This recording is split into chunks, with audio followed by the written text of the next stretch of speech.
In 1986, a Singapore hotel collapsed like a pack of cards, burying guests in under a minute. Why did the building suddenly give way? You're seconds from disaster. Singapore. Famed throughout Asia for its order and calm efficiency. Then, suddenly, one Saturday morning, disaster stops the entire country in its tracks. A six-story hotel crashes to the ground in under 60 seconds. 33 people die, and 17 more are buried alive, trapped beneath thousands of tons of steel, glass, and concrete. It's the worst collapse in the country's history, and it leaves investigators baffled. Now, using advanced computer simulations, we reveal exactly what caused the tragedy. Disasters don't just happen, they're a chain of critical events. Unravel the clues and count down those final seconds from disaster.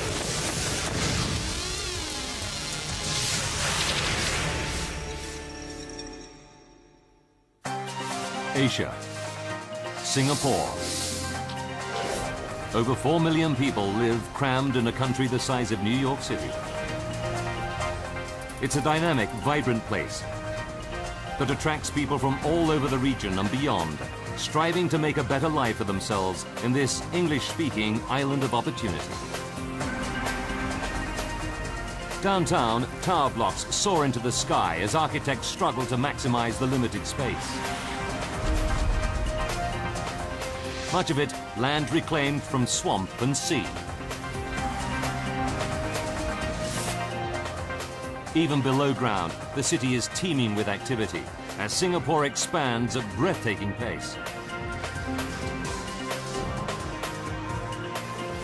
Giant tunnels are bored by teams of engineers from all over the world, working on a new subway system that will connect the high-rise area with older and less prosperous districts like this one, Little India. 6 kilometers from downtown, this area is home to the manual laborers who support the booming economy. Here on Owen Road stands the Hotel New World, built in 1971. The building is unremarkable. 36 reinforced concrete columns supporting 6 concrete floors. There's a car park in the basement. The local branch of a bank takes up the ground floor. Above that is a popular nightclub. And a budget hotel occupies the rest of the building. As is usual in this hot climate, air conditioning units and water tanks are installed on the roof. At over 24 meters, it's small by Singapore standards, but one of the tallest buildings in Little India. The building has led an untroubled life.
In Singapore, like most countries around the world, a broken mirror is a symbol of bad luck. But it's the end of the working week, and everyone in the nightclub is too busy having a good time to worry about silly superstitions.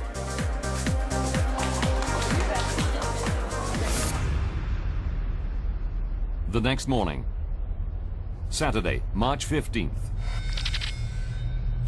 8 a.m. Cheong Cheng Guan, assistant manager of the ground floor bank, walks through the park with his childhood sweetheart. They were married 3 months ago, but he's been working so hard they haven't had time for their honeymoon yet. We were happily married and we actually planned a trip to Australia and New Zealand. As Cheong leaves for work, he says goodbye to his wife, Leong CC, knowing it's a big day for her. She's taking an important exam. I was having my final exam for a diploma. Cheong and I had planned to meet in the afternoon. As it's a Saturday, the bank will close at lunchtime, and the couple are planning on spending the rest of the day walking hand in hand through Singapore's busy streets. I was looking forward to Saturday afternoon after work, and then usually we will go out. 17 people work in the bank. It's a close, friendly team. As is common in Singapore, they take great pride in providing their customers with efficient service. 21-year-old Christina Fuhr has been working at the bank for just 3 months. This is my first job in the bank, and I enjoy it very much. Christina has never been up to the nightclub on the floor above, but she's sitting almost directly below the column on the dance floor that cracked the night before.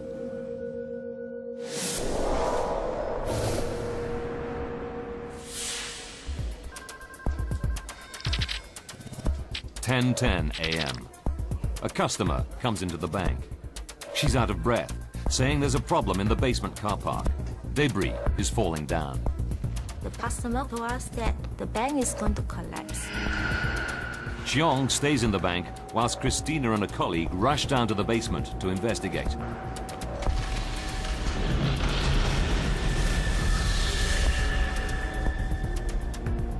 Although none of the cars are damaged, as they're leaving, they see 2 men in overalls working by a cracked column.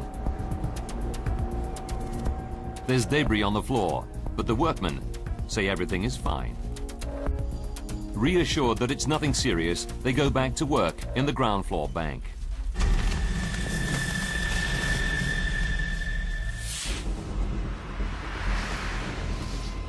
Two floors above, in the hotel reception, staff see cracks and fissures spreading across the wall.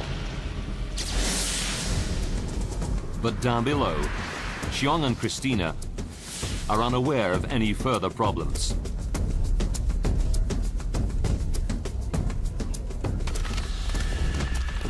Throughout the building, vital supporting walls and pillars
tons of steel-reinforced concrete rain down on the people inside.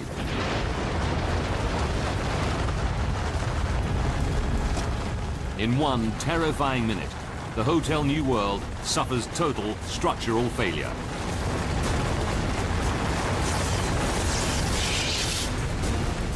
Trapping dozens of people.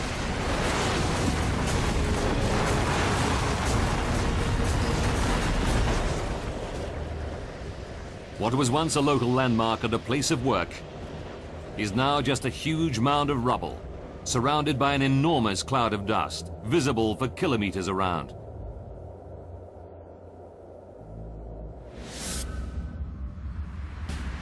All 6 stories of the building have been destroyed, transformed into a concrete tomb. Christina, Cheong, and other bank staff are buried at the very bottom of the building rubble, in the pitch-black basement car park. We couldn't see anything, we couldn't hear anything. We couldn't even see our hand. Cheong can't see his colleague Christina, even though she's just a meter or two away, pinned down by massive concrete slabs. I was just like laying in the coffin. I couldn't move at all.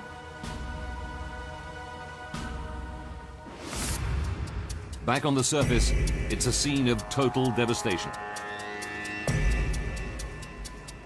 News crews film local people frantically clambering onto the wreckage. They furiously manhandle rubble, desperately searching for any survivors.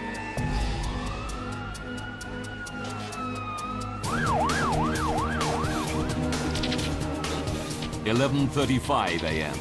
Within 8 minutes, emergency workers start arriving.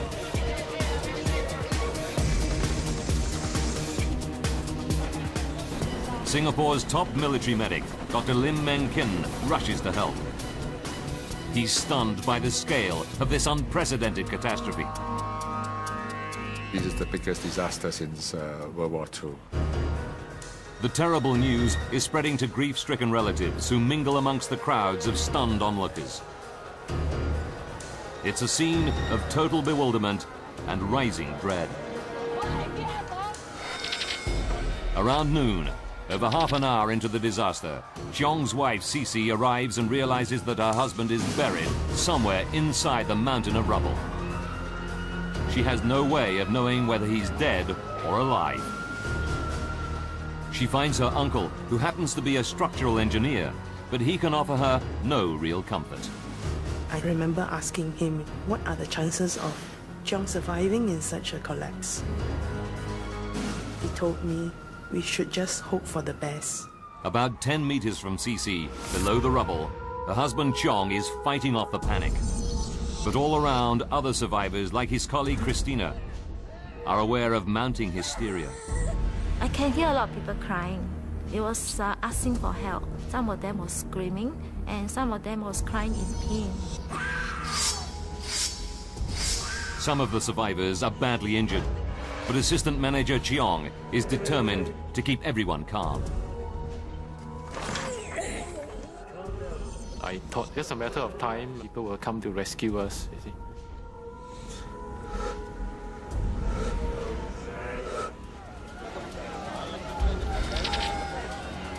"12:30 p.m. About 1 hour after the collapse, back on the surface, there's good news. The rescue teams find a survivor, a tourist, who is staying on the top floors of the hotel. Shortly afterwards, they haul a second survivor, a local shopkeeper, from the hotel debris.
Been working for so many years with, and all of a sudden he's gone. The crushed masonry is preventing the circulation of air. Oxygen is beginning to run out. Just a meter or two from Cheong, Christina is becoming desperate. I was thinking I'm still very young. I still got lots of things to do. And I'm not married yet. I can't just die like that.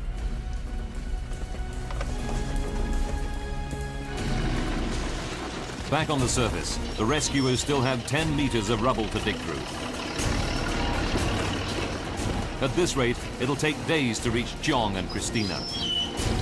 With the oxygen getting thinner, this is time they just don't have.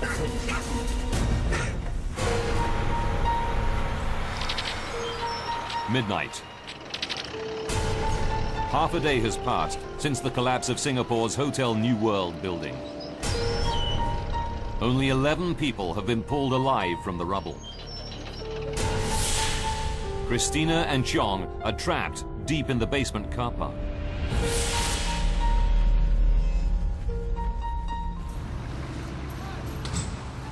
A team of Irish engineers working on the nearby subway construction is watching the rescue work. Subway tunneler Tommy Gallagher is especially concerned that the use of heavy machinery may be causing the rubble to shift and fall, potentially endangering the lives of any survivors buried at the very bottom of the mound. We kept saying to the senior people in charge, we think there is people in that building alive. And what you're doing here, you're going to kill them. They propose a radical alternative, abandoning the use of cranes to clear the rubble from the top, and instead tunneling deep into the foundations of the building to get survivors out. It's a very difficult decision, but around dawn the authorities give the green light to Tommy and his colleagues. The Irish engineers have no idea exactly where in the basement any survivors may be. After close examination of the building plans, they decide the quickest way to get into the car park is to break through ventilation shafts accessible from street level. A rescue camera reveals a scene of devastation. The tunnelers have to wade through knee-deep water and push past crushed cars. To their horror, they can smell petrol. They know a single spark could set up a devastating explosion. The car park is a death trap. That's what we were worried about. Any spark of a machinery would... The subway engineers have an agonizing wait whilst the water and petrol are pumped out.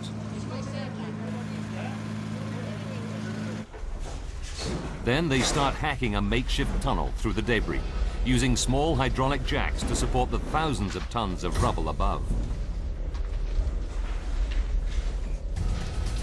Sunday, 7 p.m. It takes 7 hours to tunnel 9 meters. The ground's so unstable above us, everything, we were just taking a chance, like. Then their worst fears are realized. It started to close in on us.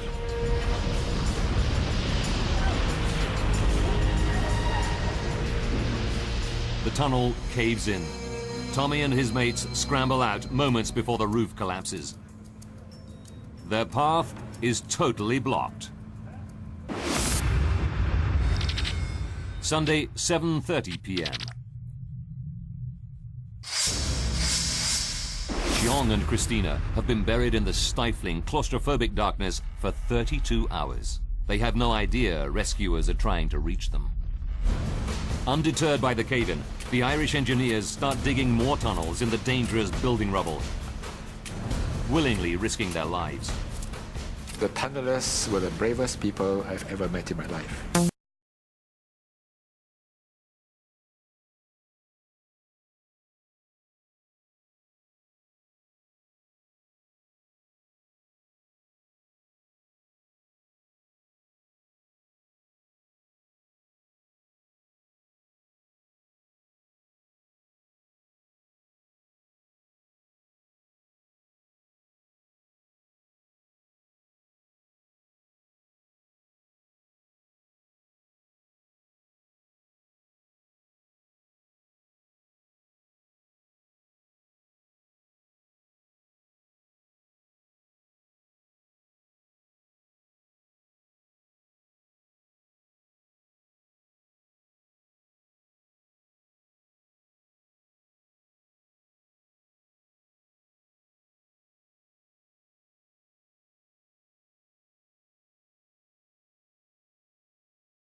The bankers start tapping frantically on the beams that are trapping them.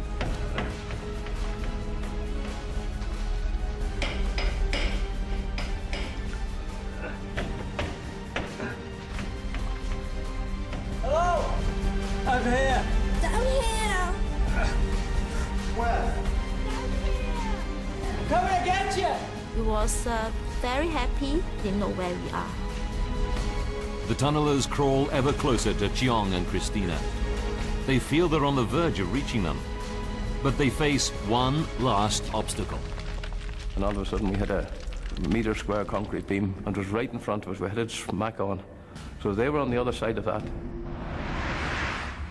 They have no idea where in the building the beam came from, but they're desperately concerned that it's helping to support the weight of the collapsed building above them. 6,000 tons of rubble are balanced delicately above the heads of Christina, Cheong, and now the tunnelers. It's noon on Monday, 2 days into the disaster. The rescue workers decide they have no choice except to break through the huge concrete beam. Dr. Lim joins them, ready for any emergency. You don't think of the danger. There's somebody at the end of the tunnel and you want to reach that person. The tunnelers' drills carve through the concrete surprisingly fast.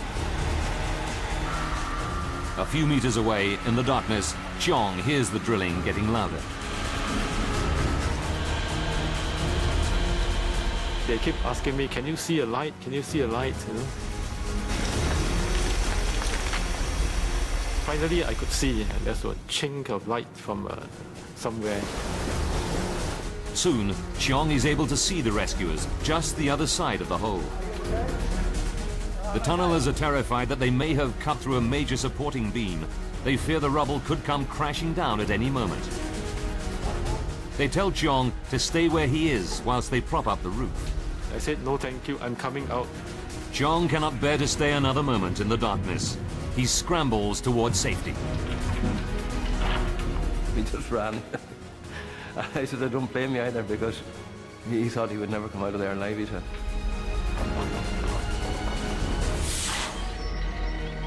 After 2 days, buried alive, Cheong is able to walk out into the daylight with just a few scratches. That was really a miracle. Christina is buried deeper in the rubble. It takes another 7 hours to rescue her.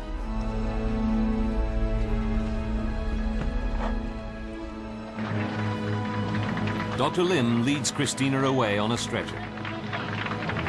Later examinations reveal her only injury is a black eye. I feel just like a hero or something like that. Cheong and his wife Cece are finally reunited at the hospital. It was such a moment of joy, such great joy. You just feel that life is very fragile. Anytime it can be taken away from you, and you just live. Thanks to the pioneering use of tunnels to dig into the very deepest parts of the rubble, 6 more survivors are ultimately pulled alive from the wreck of Hotel New World. In all, 17 people have been saved. But 33 have lost their lives. Now, by rewinding the events of that fateful day, and by going deep into the investigation, we can reveal what really happened to the Hotel New World. Advanced computer simulation will take us where no camera can go, into the heart of the disaster zone. A commission of inquiry will be appointed to seek answers to the many questions raised in this, the worst building disaster in Singapore. The investigation team includes Terry Hume, a structural engineer based in Singapore. He has decades of experience in major building construction. Hume visits the site within hours of the collapse and is shocked by what he sees. The first impression was that the whole collapse must have been very rapid, and the whole building must have collapsed at the same time. It was clearly something unusual. In a city like Singapore, it's everyone's worst nightmare. Similar buildings are everywhere, and much taller structures soar skywards all across the island. The investigators need to find out why the Hotel New World collapsed, and fast. How did a 6-story reinforced concrete building collapse in fewer than 60 seconds? Until the investigators find out, the lives of millions who live and work in similar structures throughout Singapore could be at risk. The team interviews locals who remember that 10 years earlier, a gas leak knocked out 35 people at the hotel site. Could gas have escaped again, causing an explosion? Or worse, could there have been a bomb?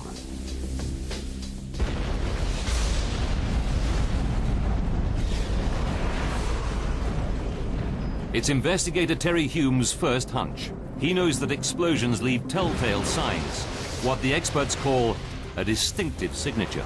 The immediate effect of the explosion is normally to certainly blow out the windows, possibly blow out the sidewall. You would see some sort of evidence of this explosion blowing the debris out or windows shattered.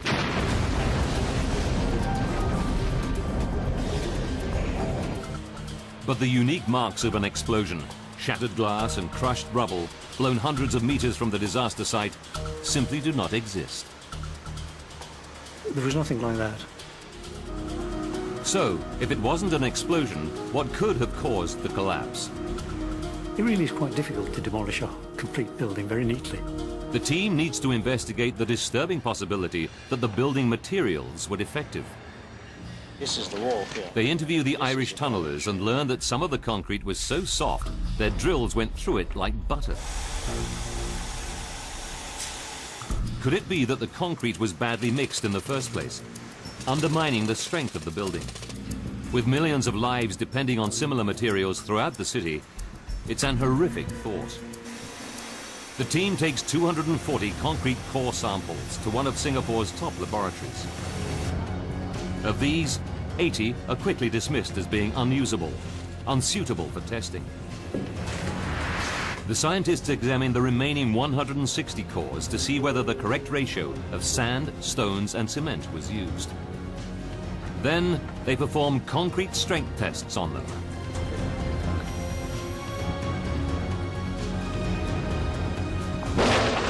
The cores do fracture, but only under very heavy loads. The materials they test meet internationally accepted safety standards. It was a disappointment because that was the easy solution. If the concrete had been poor quality, you'd have immediately had an answer to why it collapsed. Hume concludes the reason the concrete seemed soft was because it was fractured during the violence of the collapse itself. So, if it isn't defective building materials, what else could have caused the disaster? The investigators turn to another terrifying scenario, one that, like the concrete, could have implications for the entire city.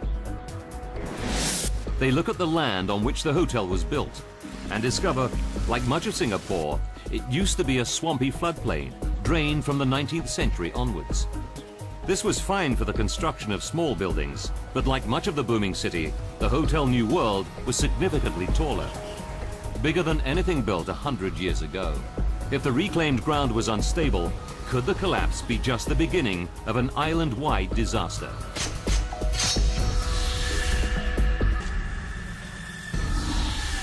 The first step is for the investigators to examine the surviving basement walls.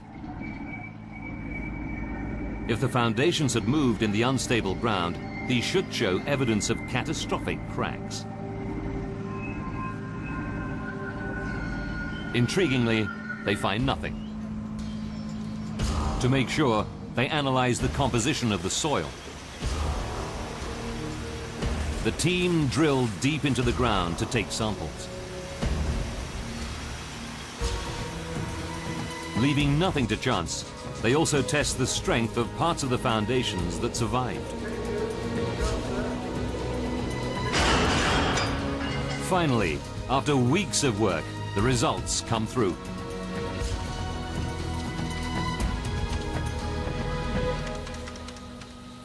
Although there was evidence of some small ground movements, the team is forced to conclude that it was not enough to have brought down the building.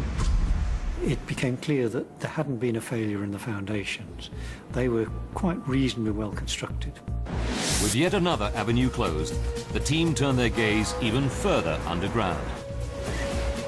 Could the construction of Singapore's new subway have weakened the building's foundations and caused it to collapse? When you build an underground railway in any town, anything that goes wrong is immediately laid to the blame of the underground railway. Could the subway tunnellers be responsible for the disaster itself? It was a bit of a kick in the teeth to us, really, yeah. The investigators quickly establish that the closer of two nearby subway tunnels is less than a kilometre away. What effect could this have had on the building?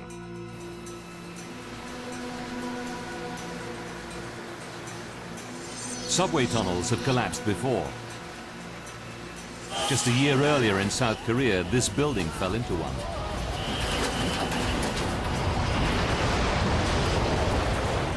It only happened because the building was almost directly above the tunnel. But could there be an unknown mechanism by which the subway was responsible?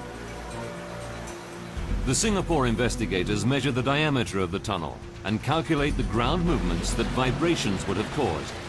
Even taking this into account, it seems an unlikely solution. Professor Jonathan Wood is a world expert who studied the dynamics of building collapses for over 20 years. If you are within 2 diameters of the tunnel, you can expect quite an effect. Here they were hundreds of yards away. The team concludes that the subway tunnels were simply not close enough to have been responsible for the collapse.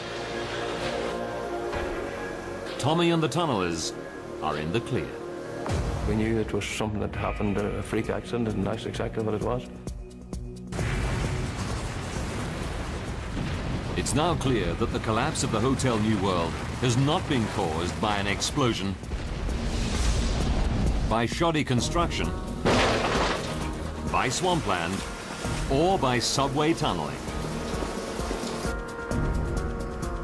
But buildings don't just collapse. It's like a murder investigation. You must find who was responsible. The investigators know they must be missing a vital piece of evidence. It soon arrives from a very unlikely source. The nightclub. The police interview the women who were working in the first floor club the night before the collapse. The nightclub hostess tells them how, as she was setting up the bar, a pillar on the dance floor cracked. The investigators consult the building plans, which show this is column 26 out of a total of 36. They know that a failure of one supporting pillar should not have brought the entire building crashing down. Then they interview one of the girls who was working in the nightclub. She tells them how she was checking her makeup in the dressing room when the mirror shattered. The mirror was attached to another support pillar, column 32. The investigators now know that a second pillar was close to failure.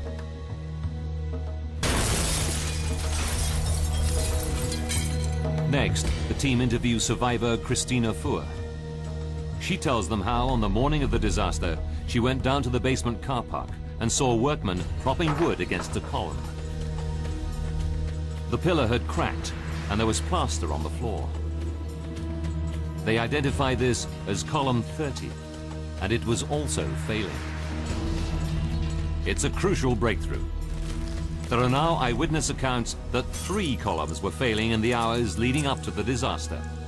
For the first time, the investigators know that 3 vital supporting columns were stressed right to the limit.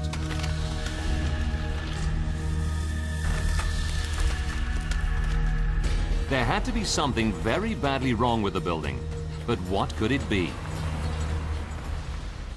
As a last resort, the team starts looking at cutting-edge laboratory research into a little-known phenomenon that could provide the answer. When concrete is stressed to near breaking point, tiny cracks can start spreading deep within the heart of the material.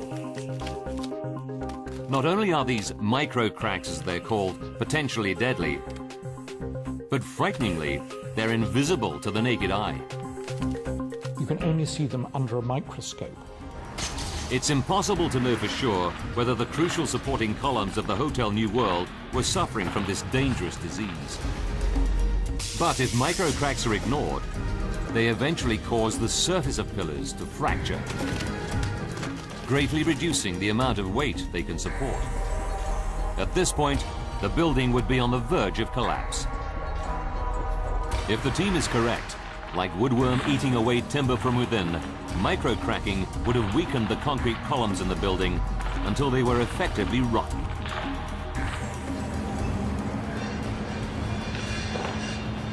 But where could the extra weight that causes microcracking have come from?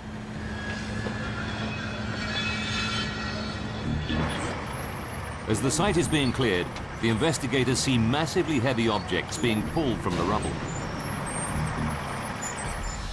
They examine the blueprints to see whether these were allowed for in the original plans and make a startling discovery. During the 15 years of its lifespan, the building owner added extra loads to the Hotel New World that were not part of the original design.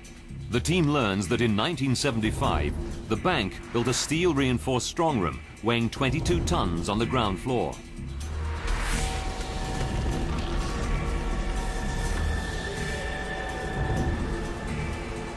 Then in 1978, the building owner installed 2 air conditioning towers, adding extra weight.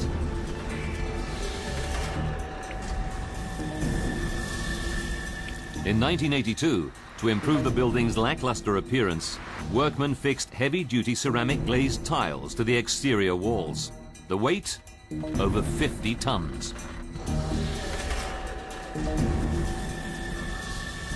Finally, in 1986, before the collapse, the building owner installed yet another air conditioning tower on the roof to make conditions in the sweltering Singapore heat more comfortable.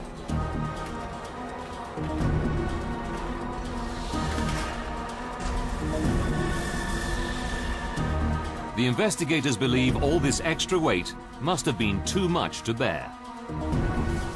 All modern buildings are designed to support what the experts call the dead load and the live load. The dead load is the weight of the building itself. But for the investigators, the crucial calculation is the live load, the extra weight consisting of people and objects, ranging from air conditioning towers to furniture, which a building has to support. Could the building support over 100 tons of extra live load placed upon it? The answer is a big surprise. The calculation showed that the live load was adequately supported. Set against the 6,000-ton weight of the building itself, the live load, including over 100 tons of strongroom, tiles, and air conditioning units, was insignificant. It should not have caused the building's 36 pillars to give way. The team is back at square one. After months of painstaking work, they still don't know what happened.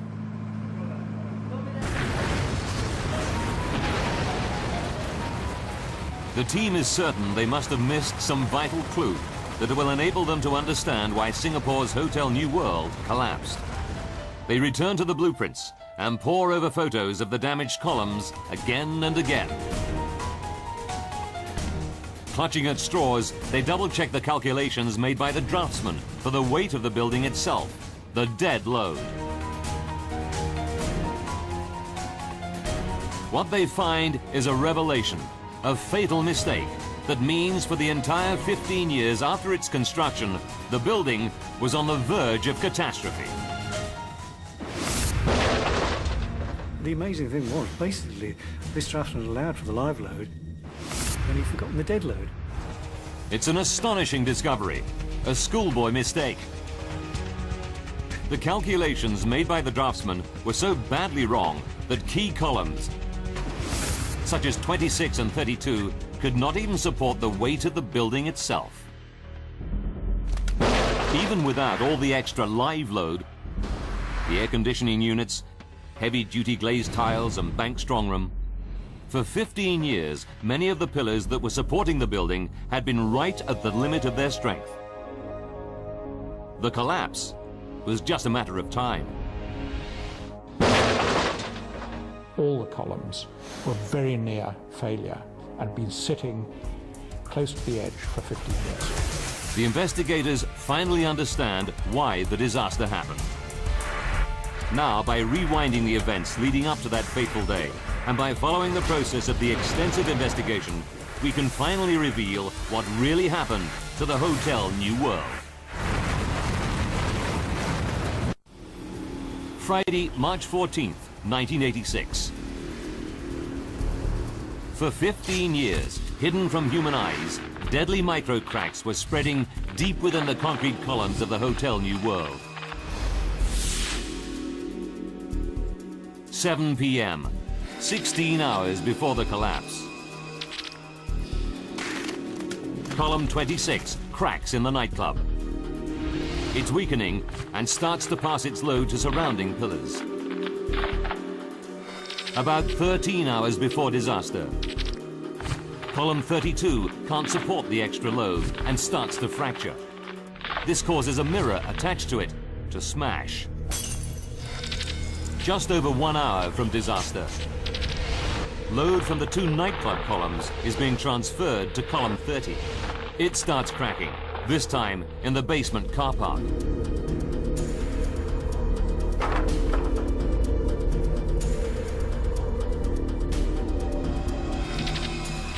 Four minutes before disaster.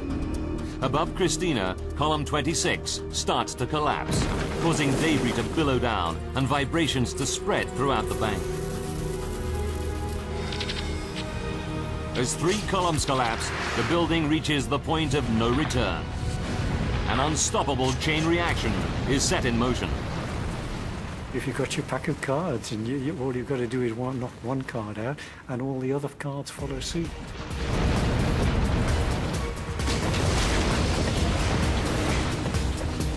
The entire building crashes to the ground in under 60 seconds, killing 33 people.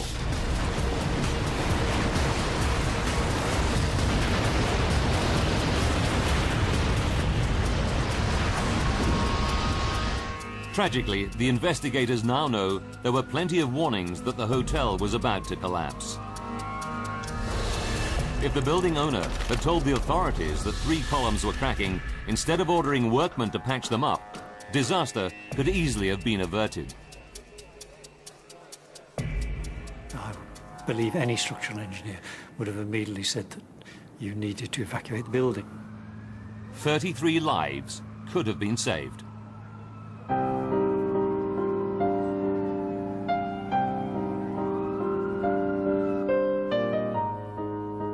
Survivors John and Christina will always remember their colleagues who died in the Hotel New World collapse. I do miss all my colleagues. They are the best that I ever had.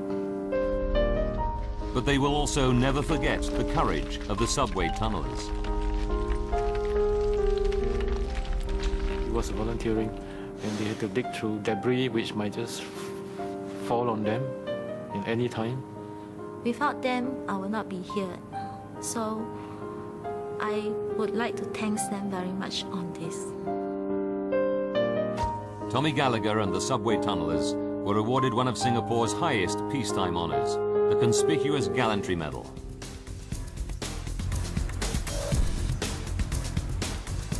Lessons have been learnt from the tragedy.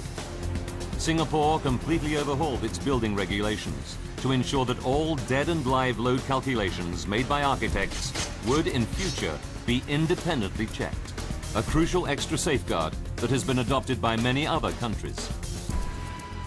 Like many cities, Singapore continues to build ever upwards. Mercifully, building collapses are a rare event both in Singapore and throughout the world. But when they happen, the courage and dignity of ordinary people shine through.